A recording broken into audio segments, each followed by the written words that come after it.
Are you satisfied with your understanding of sustainability? If you are not, imagine a journey together, a pluralistic one, with academia, innovators, startups, NGOs, all looking for solutions to the greatest challenge of our time.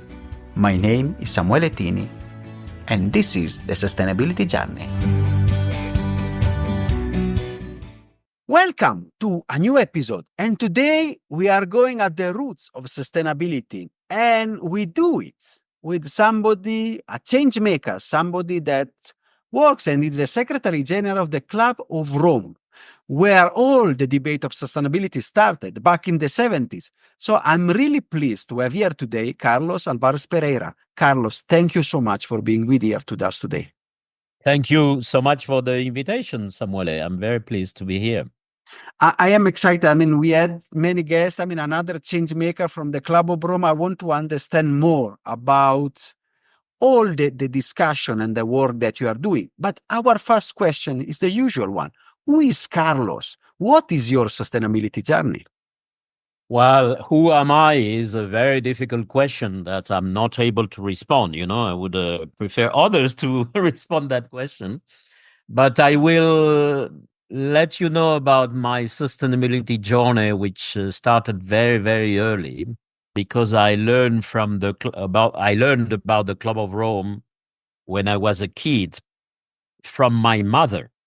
She was an early fan of the Club of Rome when the Limits to Growth report was published, and she spoke about it with enthusiasm at home.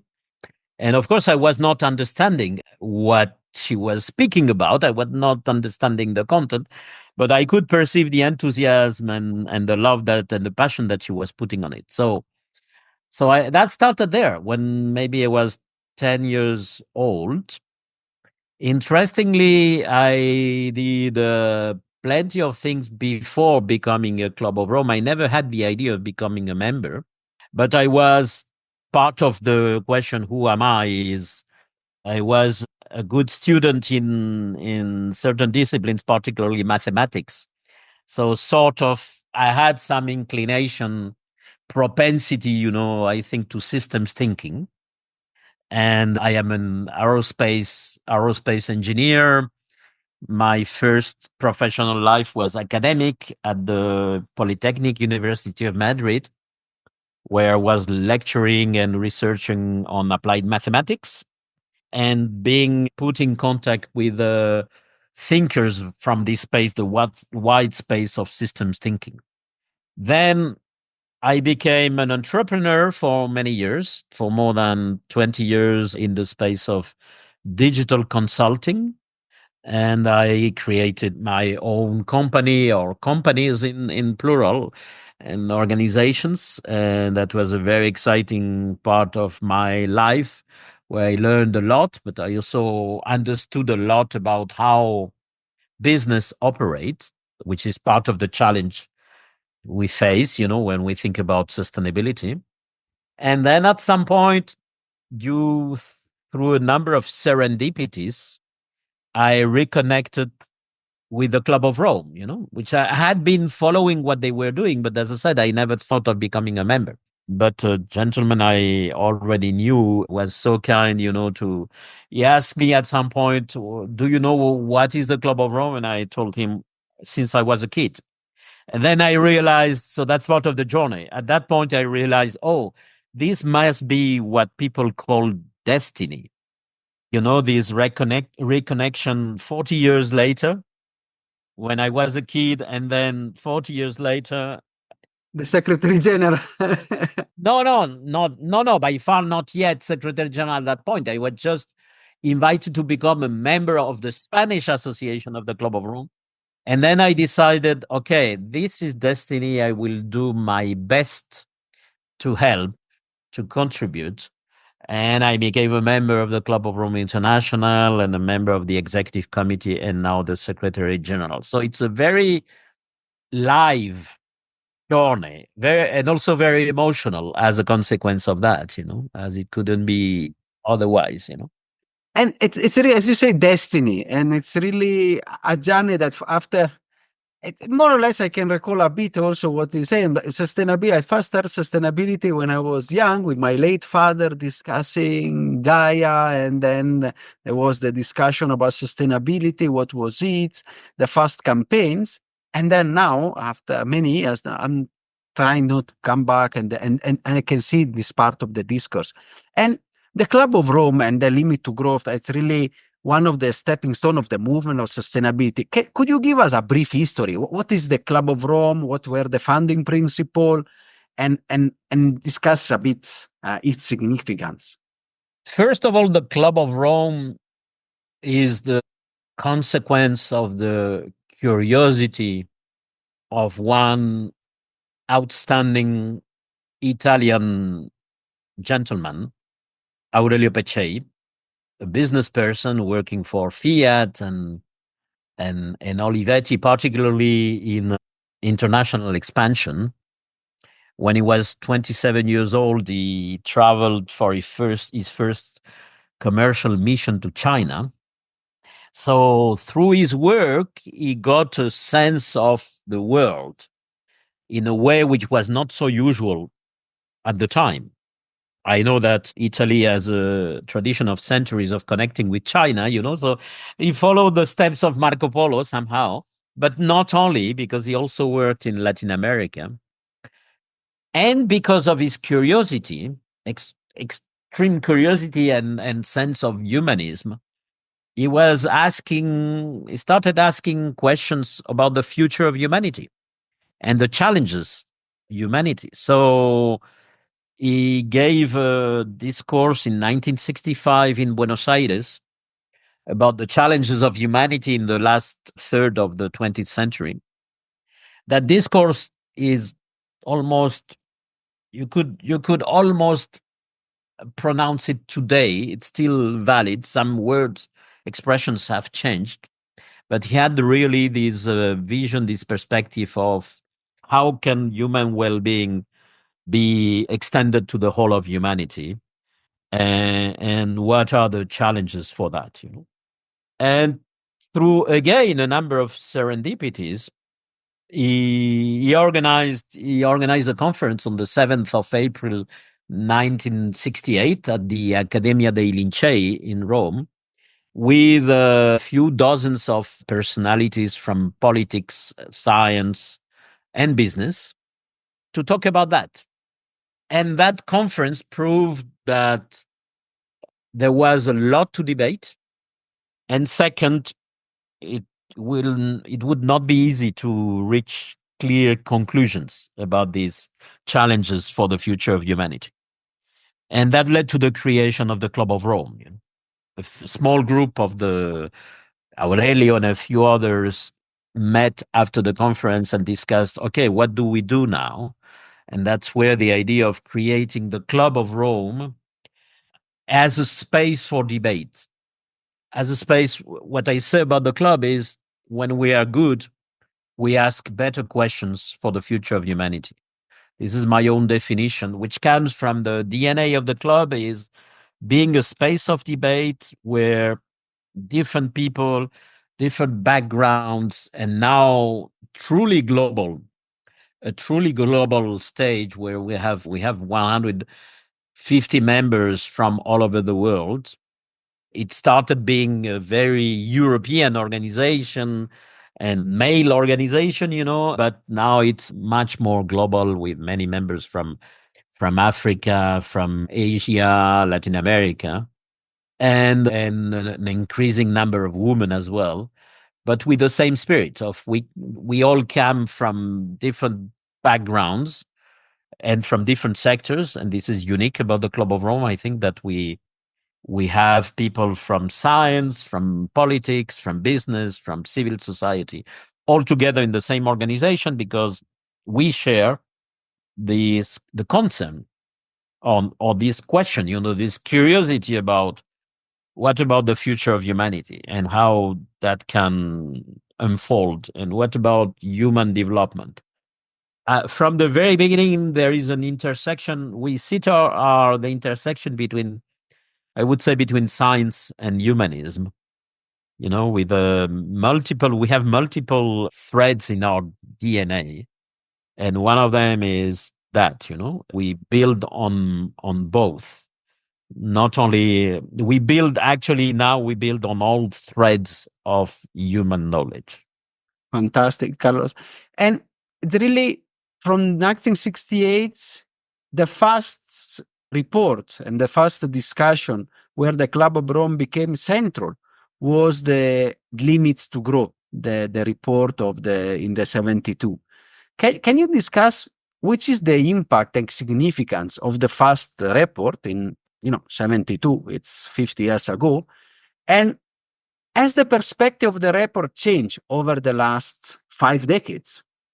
Yeah, that's very interesting. So I said, when we are good, we ask better questions for the future of humanity. That report asked the question, can prosperity, as it was understood then and as it is still understood, can prosperity lead to collapse? And actually, Aurelio had a quite optimistic perspective, and most of the members, they were themselves surprised by the results from the incredible work that the team at the MIT, led by Donella and Dennis Meadows, building on a model developed under the inspiration of Jay Forrester, who had been creating the discipline of systems dynamics. I said the members of the Club of Rome were surprised by the fact that, based on that model, the team at the MIT produced a number of scenarios, a simulation of. It was never meant as a prediction tool. It was always meant as a tool for people to learn, for people to share, to understand, to have a better understanding of the evolution of human societies and learn from that.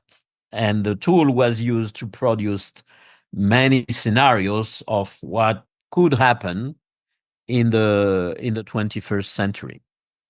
And the surprise was, many of the scenarios were showing the possibility or the probability of collapse.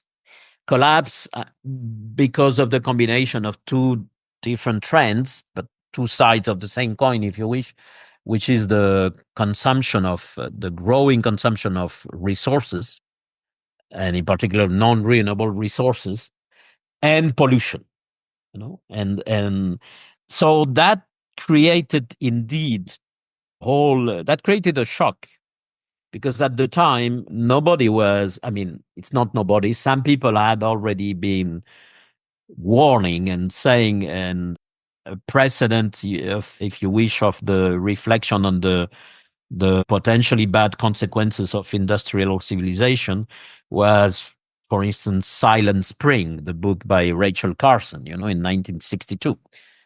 But this was the first time there was systematic work, science-based, with as much scientific rigor as could be possible at the time, to reflect on the potential, on the future of humanity, on the different futures, possible futures.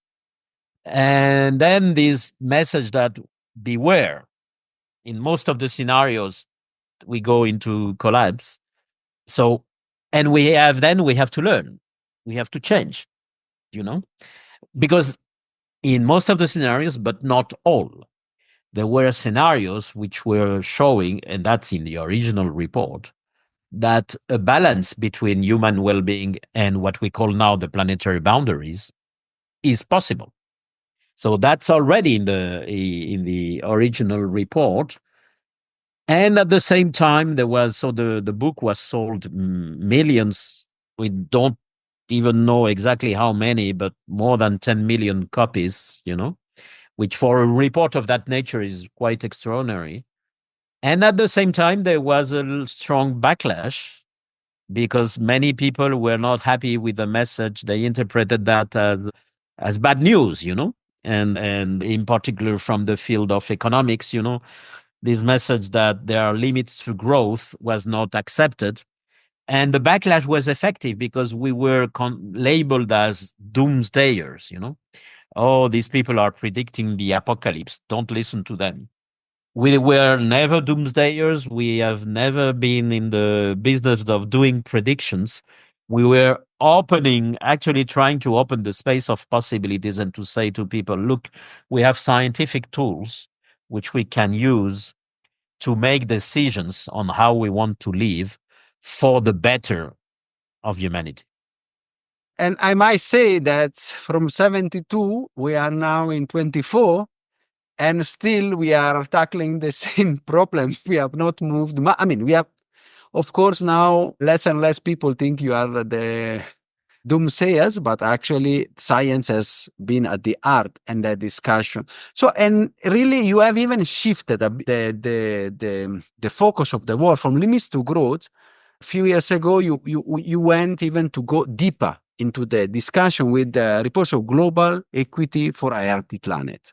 So, what is the change entails, and which are the new objectives and of the report, and what do you wish that the change now would happen? First, during these 50 years, there has been systematic, more or less every 10 years, independent researchers, independent from the Club of Rome, I mean, I've been looking at assessing where are we in comparison with the scenarios of the limits to growth. And so there has been also a self-critical assessment of what we did, but just to lead to the conclusion that, we are following the business as usual, the basic scenario. We are very much following that. So confirming that that scenario was one of those saying, beware, we would get in trouble. Well, we are now in the trouble, deeply in the trouble in many ways. And then what we have done in the most recent years, because we had the 50th anniversary of the organization in 2018. So what we did is several things at the same time. First, confirming the message strongly that it's possible. Human well-being for all is possible within the planetary boundaries. And we published a book 2 years ago titled Earth for All, which tries to respond to the question of what consistent set of policies would be convenient, to achieve that balance.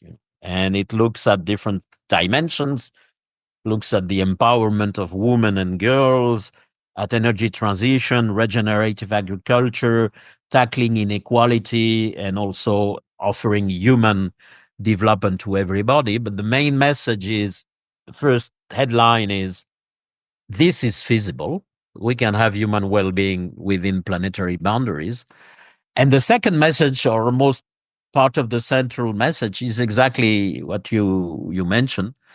We say, look, this is confirmed by research that other people have done. The cornerstone for that is equity.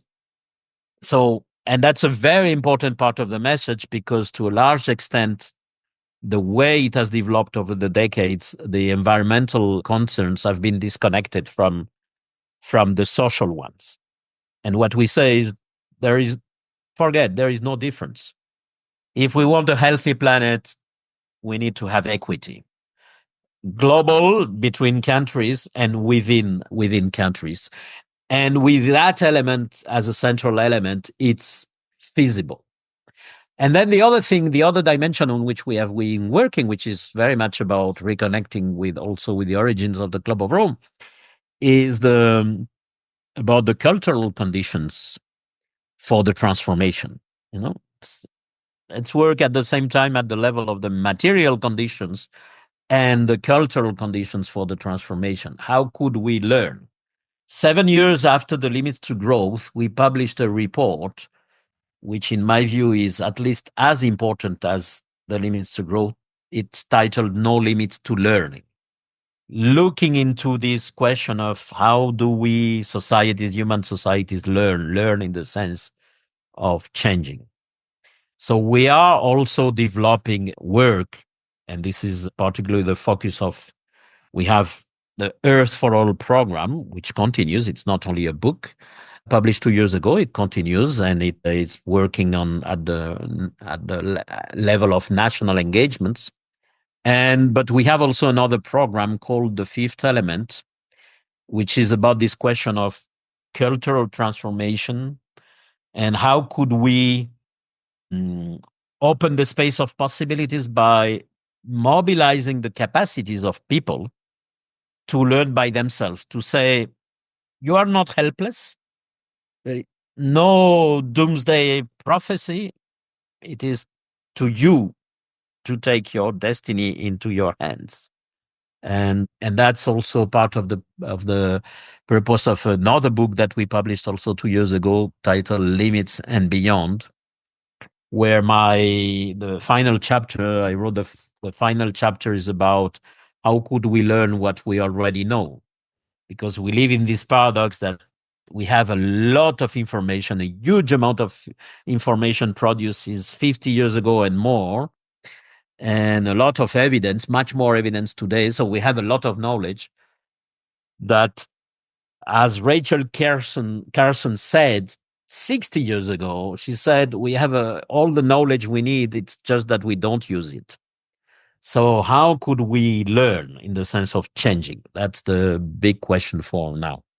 And I think that is the question that's in the movement, in the broad sustainability, in the discussion is there, because from the first report to the subsequent, to the huge academic and scientific research about planetary boundary, the problems, action is still a dwarf compared to it. Sometimes I feel when you were talking that we have lost maybe 40, 50 years. We should have acted before in a way. But can you share us some example where maybe we can directly impact on how maybe what we can really do to impact governmental policy, corporate strategies, how we can put all this wealth of knowledge into practice? Well, there are plenty of examples, but before doing that, I would point to I think there is a critical element here, which is that, have we lost all this time or not? Doesn't matter, we cannot change that. We cannot change the past, and then it brings more melancholy than anything else. And we are not at all a melancholic organization. But there is a very important aspect, which is we cannot do the change without the people. This cannot be an exercise of top down, we design the solutions and we apply that to the bottom. We even have to start using these expressions top down and bottom up, or, putting the institutions at the top and the people at the bottom. People cannot be the bottom. We have to flip the governance model so that people on the planet, people within the web of life, within the ecosystem, are the top, and the institutions are at the service. All institutions, all social institutions are at the service of people. So fighting climate change is an imperative, not because this is said in a UN declaration or in the European Green Deal. And we have the big exercise, which has been actually missing in a way, because the message of the Club of Rome led to the Paris Agreement on climate change, led to, at the level of these multilateral environments, the challenges were identified, perceived, and that has led to many declarations and even to frameworks like the Sustainable Development Goals, and the Agenda 2030. So we cannot say, at that level we did nothing. No, it's there, but then it's not applied. It doesn't change, and we are like, if there is a stuckness, and we miss practical examples, as you say, of how to do this or that. Of course, there are consequences. So the industry of electric vehicles wouldn't exist without this perspective. But what is missing, mainly, in my opinion, is that we have to say to people that they are the ones leading, and also in particular the people in situations of collapse, because the collapse we were talking about is not something to come. It is already here. And for billions of people in the world, they are already living in the collapse, and they have been suffering a lot, and they are suffering. And those are, in my view, the leaders for the future, because those are the people who have no choice but to do something different.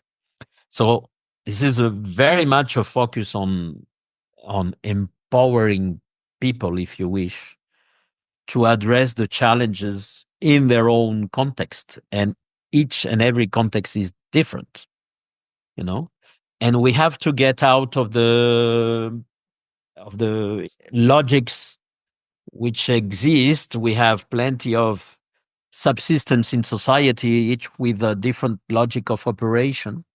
And to put an example to that,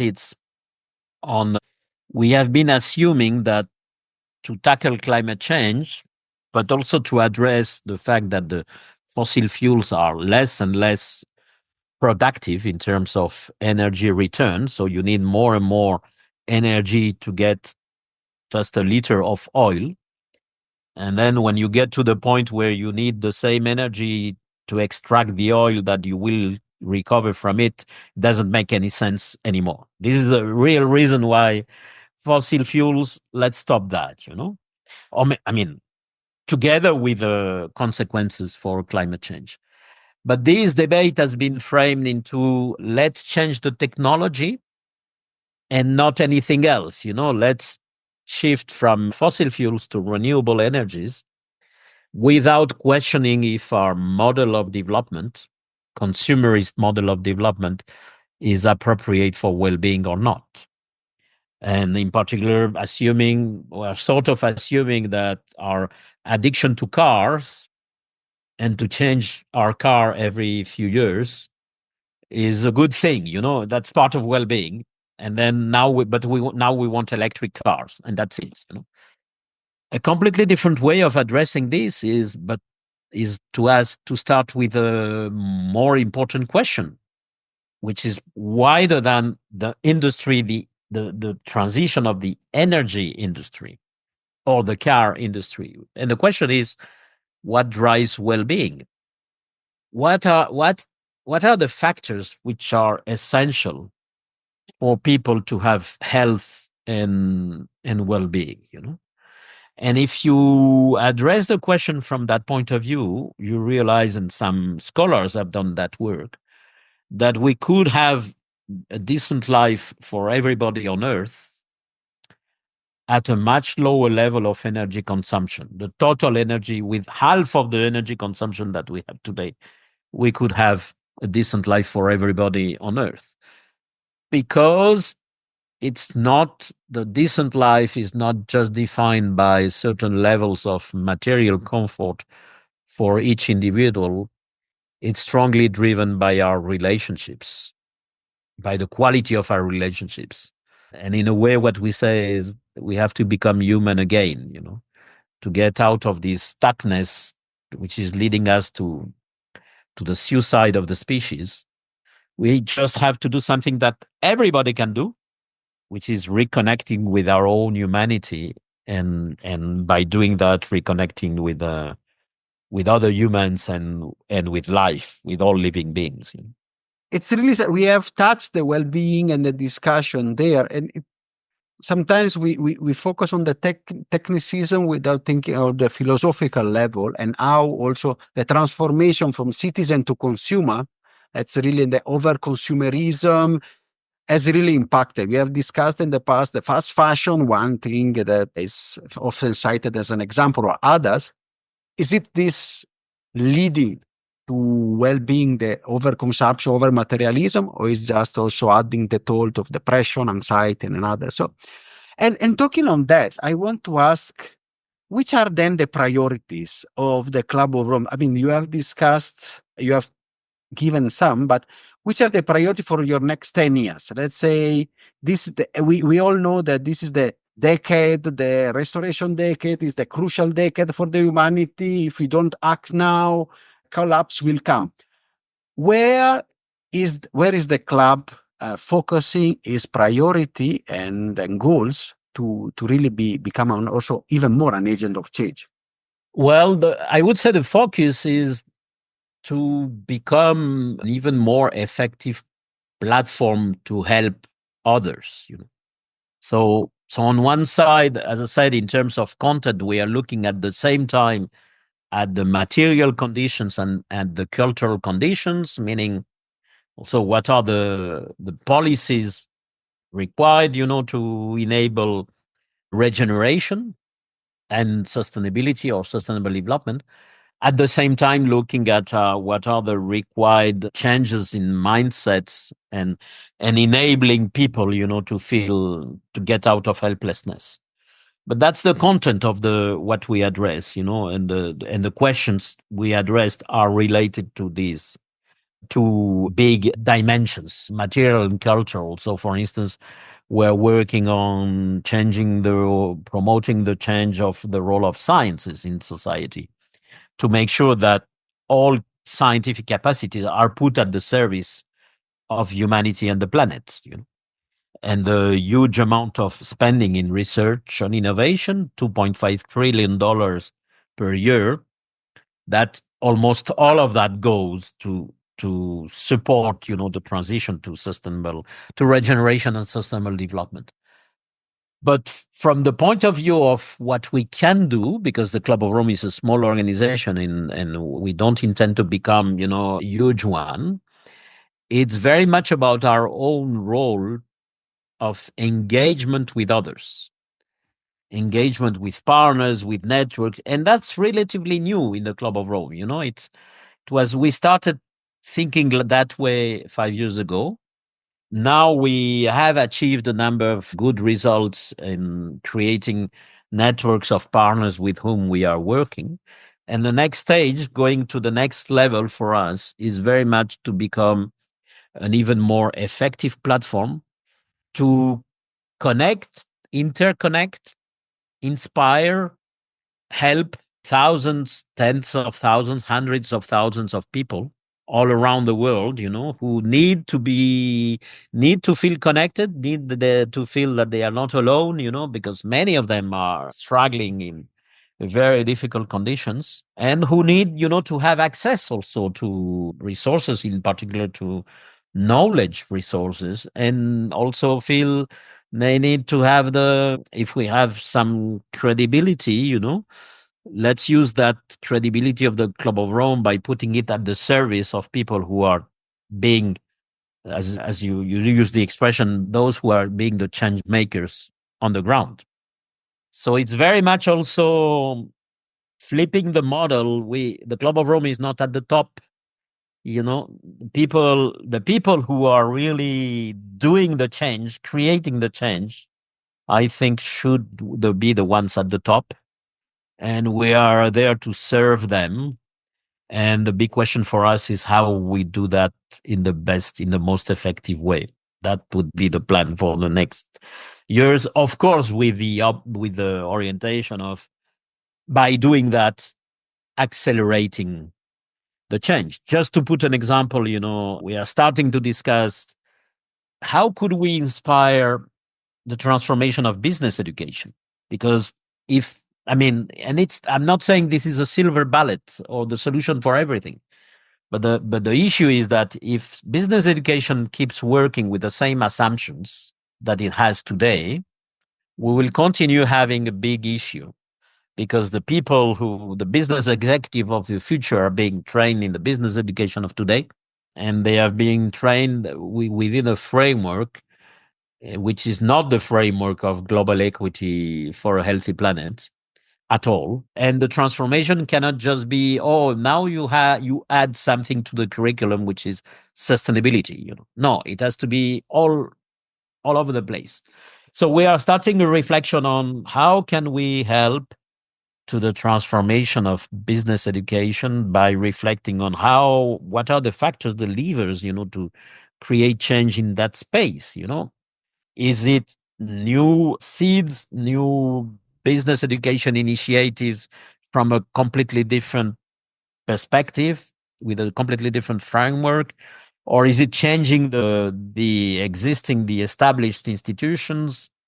And probably it is both. But how do we achieve the second, changing the big names in business education? How do we get there? Probably by also promoting other names which are doing something different. So that's just an example. And we are trying to put our capacities and the capacities of our members at the service of that process. And it's something really, really important, especially having an MBA, having the discussion. I have seen how sustainability has not been, I mean, it's just starting now, but as you said, it's just an add-on, a small feather, but on an old body.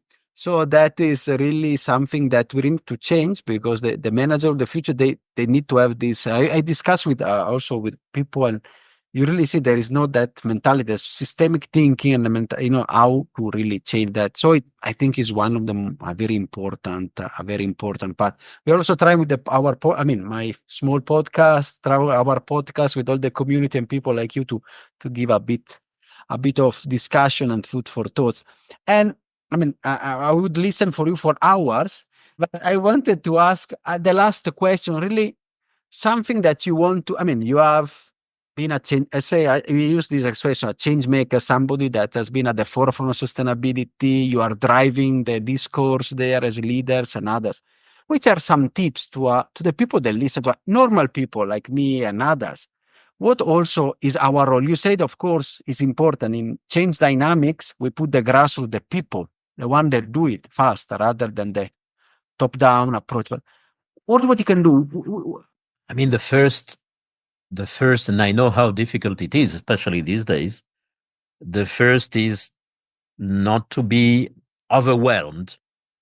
Very easy to feel overwhelmed. If you listen to the news and to the official reports and all that, you feel that we are going into doomsday and that the challenges are so huge that it's only at the level of governments that they can be addressed, and then you feel completely helpless. And it is normal. And I understand also the backlash that people either don't want to know at all about it or are just against, because the message they receive is, we have a big issue, but it's so big that and it's so complex that you actually cannot understand it, and you cannot act on it. So the most urgent thing and the most important tip, I think, is to get rid of this feeling of helplessness and hopelessness and the feeling of being overwhelmed, by connecting with others, by connecting with other people, because this is the only way, by connecting with other people who are facing similar challenges in your place or in other places. So it's very much about, this is in your hands, even if you think that you cannot do much at an individual level. You actually can do a lot by changing your mindset. And changing the mindset means here, everyone is at the leading edge of this transformation.